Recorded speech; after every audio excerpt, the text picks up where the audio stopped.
murabona za VIP nongeye kubasuhuza cyane. Iyi ni ya podcast yanyu Abavip Podcast iba ku Abavip TV, tuganira ibyo kwiteza imbere business ndetse entrepreneurship. Tuganira ibintu bikeya cyane. Nuvuga ngo niba uri urubyiruko mushaka kwiteza imbere, tuganira ukuntu wakorera amafaranga, wabika amafaranga, ukuntu wakuba amafaranga ahantu hose waburi, niba uri umukozi uri mu ishuri cyangwa se niba uri rwiyemezamirimo. Tukaba rero dushiraho ibiganiro bibiri buri cyumweru kuri YouTube channel yitwa Abavip TV, ariko mwanankurikira kuri Instagram yanjye Coach Gael, kuri Twitter Coach Gael no kuri TikTok. God bless. Iki kiganiro kije nyuma y'igihe twavuze ku bintu byinshi, tuvuga kuri marketing, tuvuga VIP benshi barabaza ati yes, ati turabyumva, ati umuntu yatangira business, ati ariko se ni gute iduka ryanjye natuma abantu benshi bazamo kandi ncuruza bimwe na mugenzi wanjye, ariko abantu bagahitamo kuza iwanjye, cyangwa nkaba nkora ibintu bimwe bimeze nk'ibya mugenzi wanjye ariko abantu bakabakoresha ngiye kugira ngo bakoreshe mugenzi wanjye. So no VIP turuva ati rero tugomba gukora ikiganiro twitonze ku kintu kijyanye na branding. Icyambere tukabanza tukayisepara n'ibindi bintu byose abantu bita ngo ni branding, tukayisepara na marketing, publicity, bla tukavuga branding mu by'ukuri icyoyo mu mizi. Hama twamara gusobanura branding mu mizi, tukabera n'abantu uko bakwiye branding, n'ukuntu umuntu yakwiye branding, inzira bacamo kugira ngo branding, n'uko ya brandinga ibikorwa bye birajyana. Okay. Hama ndaza kubaha ga special kukuntu umuntu abikora kuri social media. Actually niho tubirangiriza, kuko ubu ngubu niho byose bijya, niho ibintu byinshi birimo. None so coach, tangira rero tubwire kuri branding. Umva rero brand. Actually brand ni ibintu byoroshye. Ni ibintu byoroshye, reka tuvuze nka Coca-Cola. That's a brand. Tuvuze Nike, it's a brand. Tuvuze iPhone, ni brand. Okay, so brand mu by'ukuri ni iki? Brand ni izina, ni logo, ni image, ni look and feel y'ikintu. Ni brand. Ushize hari urumva byanze bikunze, it's just brand ntabwo bihure na business. Bera biruru byancaga aho coach, urabona nk'iriya mashini ya bigisiri hariya, kara kantu kagapome ugakuye kuri iriya mashini kakavaho akajya kandi bipfu igiciro akajyaho ya indi zazindi bakoraga hano nizembe ngo BGF. So urumva none kubwiraga nyine brand si business. Kuko brand ishobora kubyara business, ariko hari na brands nyinshi right now stays zitinjiza kandi zakwikoza zirinjiza. So si byiza confusing brand na business. Kugira ngo ubashe kubaka brand neza ugomba kuza kumva brand ni ikintu kimwe, ni image, look and feel, ukuntu ikintu tukibona tukimeze, ibyo byose bikoze brand. Izina, logo, amabara akoreshwa muri nuza, bura nk'ibwiza Coca-Cola bitubona ko ari umutuku n'umukara. You see what I'm saying? Donc ibyo byose bikoze brand. Okay. Hama none kuri brand ushobora kubakiraho ikindi kintu, ushobora kubakiraho foundation, ushobora kubakiraho business, ushobora kubakiraho ibindi bintu. Okay, abo tutse kuri brand itself ni icyo ngicyo. Noneho tuje muri context ivuga ngo kwimenyekanisha cyangwa se kubishira mu cyongereza personal branding. Right now nigezweho actually. Right now ntabwo branding kiri just business, ahubwo branding sigara baye personal. Sigara personal, sigara baye y'umuntu. Kubera ikirero kenda abantu byarahindutse.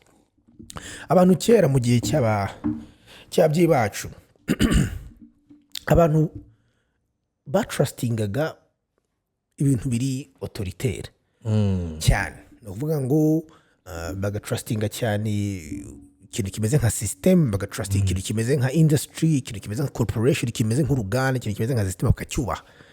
Ariko right now kwisi genda izana social media niki, abantu basigaye bikundira cyane abantu kurusha na personalities, kurusha ama corporation. Sibyo? Kurusha kugenda ugasanga right now page ya Facebook ntayihuriye na page ya Mark Zuckerberg. Facebook igigura aba followers. Burasirindu. Ahubwo ibishiriraho. yibishyiriraho ukagenda ukareba nk'abantu bakurikira Tesla aricyo kintu cy'igitangaza kera muri za 50s na nuza muri gusanga ari ifite abafollowers bose ahubwo usanga Elon Musk ari influential kuruta Tesla uriya nakasamo so ubu ngubu ko hahise rirajya cyane cyane generation yacu generation yo hasi twikundira personalities ko abantu ni personality abantu ni intu zabo story zabo drama zabo ibintu byose nibyo twishakira noneho niyo mpamvu uriya brand yubakiye ku muntu yihuta vuba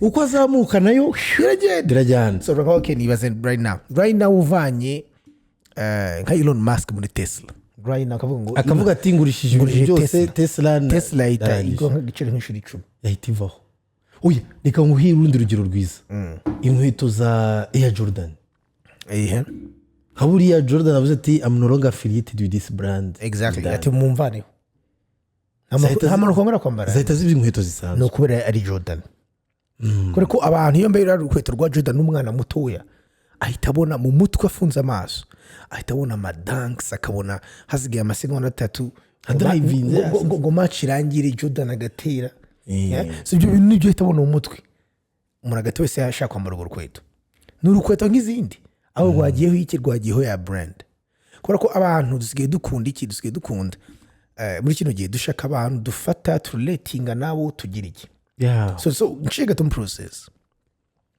niba hari skill ufite business ufite igihe ushaka gutangiza ni byiza cyane gufata umwanya wo kubaka brand ko brand byanze bikunze uzayigira bitewe nuko abantu bagufata nuko abantu bakuvuga cyangwa n'uwo intentional creating a brand ushaka abantu bagufatamo ega brand ushobora kureka nuyireka izikre nka bya byatsoretse gutema bizakora bimere nk'ishyamba bizaza nabi ariko ushatse avuga utireka ni branding muri uno buryo abantu bambone muri ubu buryo branding ni byiza cyane sometimes naya ntuze yabazayirwa iriho irakora muri branding yenda avuga ngo fake it until you make it abazerwa bose baba bafite agakontaki gutya bakagendana ni brand kandi atega moto cyangwa igare ariko afite kontaki mu gare so nuvuga ngo creating the image vavu so creating an image izina ry'ikintu wowe urahari nka brand hanyuma abantu baba attracted kuri brand kubera ibintu kubera emotions so niyo mpamvu brand buriya zifite ibintu nka drama ibintu nka adversity tuntu nyine tuza dukora abantu mu mitima ko gushwana twiki dusanga nyine byahagurukije attention yabo karuka dusanga nyine iyo drama itumye iyo brand imenyekana cyane so niyo nzira ubunona yo kora nuzi simvuze right now ngo umuntu ufite business agenda ajye muri drama ariko ngenda kuri ukuntu natwe abantu turebara abantu dukurikira cyane falling in love y'ibyo bintu personality zabo ibyo bacamo history zabo se babaye victims barababaye bagize bate tugatwumva nyine abantu falling in love urabona nka Cristiano na Messi voilà mpamvu bazanye nuko bahoraga bahanganye iyo drama rero nudakunda umupira bagashaka kuyiriba none iyo drama y'ibombi ugatuma bose kandi banakomeza kumenyekana so are made and created